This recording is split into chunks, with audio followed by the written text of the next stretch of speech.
having flashbacks. I remember standing right here with Exhibiting Forgiveness this time last year. But it's been amazing, man. Sundance has been like a home to me since the beginning of my career. I first started coming here in like 2008, I think it was. Even before that, I came to the Sundance Theater Lab in like 2007. So I've been there as a theater, worker. I've been back as a fellow for the Directors Lab, and now to be back with this movie, it feels like coming home. One thing I love the most, man, is like being in the room when inspiration hits, or when somebody realizes their potential. And I think that's something I've seen both in the theater labs, I've seen it in the Directors Labs, I've seen it all over the place here. That's one of my favorite things about being here, man. It feels like being a part of like really the beginnings of what will be like some of the greatest artists that this country produces, or that the world produces, frankly, because it's such an international festival.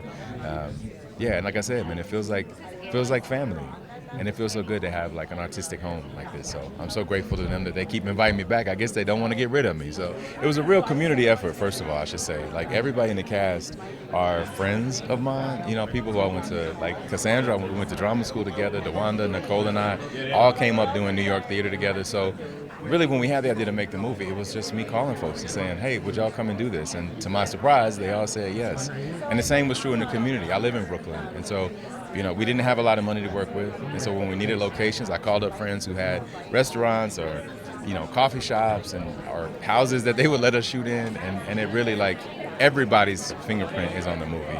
And I'm really, really probably most proud of that aspect of it. And the fact that it got in here and that we're going to get a chance to premiere it and that so many people who contributed are here to celebrate, it's kind of overwhelming, I have to say. Like, it really, I didn't think I would feel this moved, but I do. I really feel touched and on the verge of tears being here.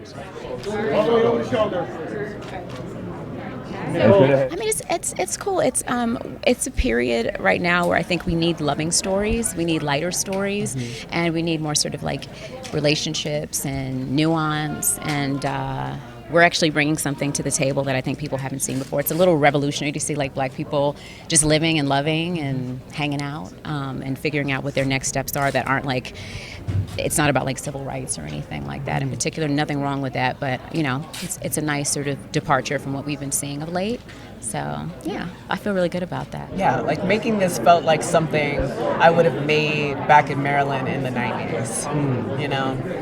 It felt like old school community.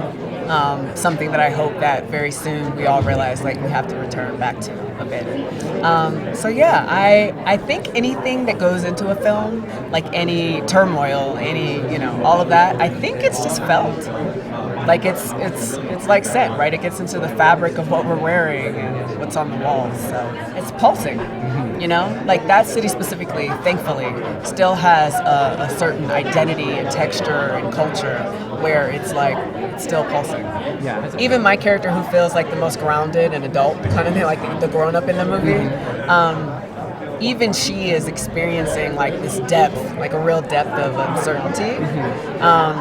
And so it's just like a fun kind of juxtaposition between the quality of hers and what we presume when it begins versus what it is, and the quality of Nicole's character, Casey. It's amazing to be at Sundance. I'm a first timer, so to be here on a project that my friend André Holland asked me to be a part of, where a lot of people were working hard to put Love Brooklyn together, to just be able to contribute to that was a blessing. But I'm happy we did it. I'm happy we got it done. And, it's a beautiful, beautiful film. And I can't wait for people to see it because it touches on romance from the aspect of what do you do? Where do you find the courage to make the choice? And once you've made the choice, how committed are you to honoring that choice? And I think that's what the film is about.